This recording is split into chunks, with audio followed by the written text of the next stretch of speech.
नमस्कार दोस्तों, आज हम आपके लिए रविवार प्रदोष व्रत की कथा लेकर आए हैं। कथा सुनने के बाद आप हमारे चैनल को सब्सक्राइब करें, बेल आइकन को प्रेस करें ताकि हमारी वीडियो की नोटिफिकेशन सबसे पहले आप तक पहुंचे। वीडियो को लाइक और शेयर जरूर करें।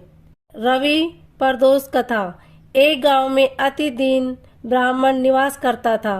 उसकी साध्वी स्त्री प्रदोष व्रत किया करती थी। उसे एक ही पुत्र रतन था। एक समय की बात है, वह गंगा स्नान करने के लिए गया।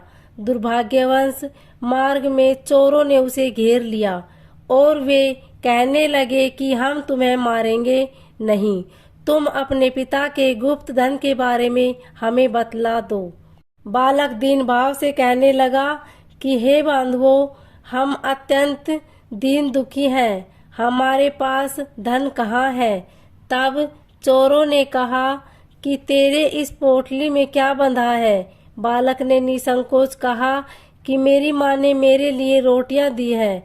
यह सुनकर चोरों ने अपने साथियों से कहा कि साथियों, यह बहुत ही दीन दुखी मनुष्य है, अतः और को लूटेंगे। इतना कहकर चोरों ने उस बालक को जाने दिया। बालक वहां से चलते हुए एक नगर में पहुंचा।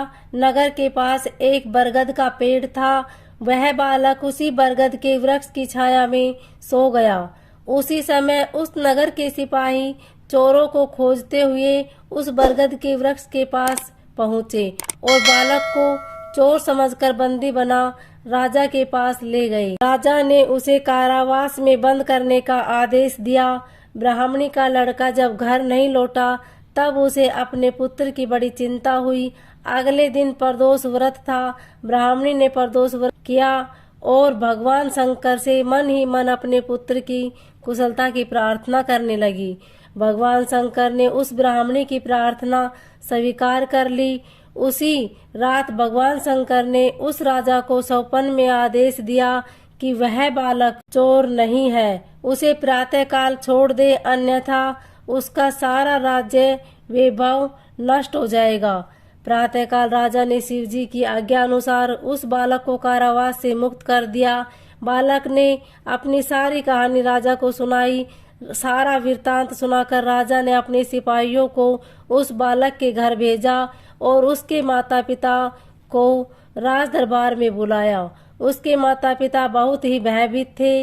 राजा ने उन्हें भयभीत देखकर कहा, आप भयभीत न हो, आपका बालक निर्दोष है। राजा ने ब्राह्मण को 5 गांव दान में दिए जिससे कि वे सुखपूर्वक अपना जीवन व्यतीत कर सके।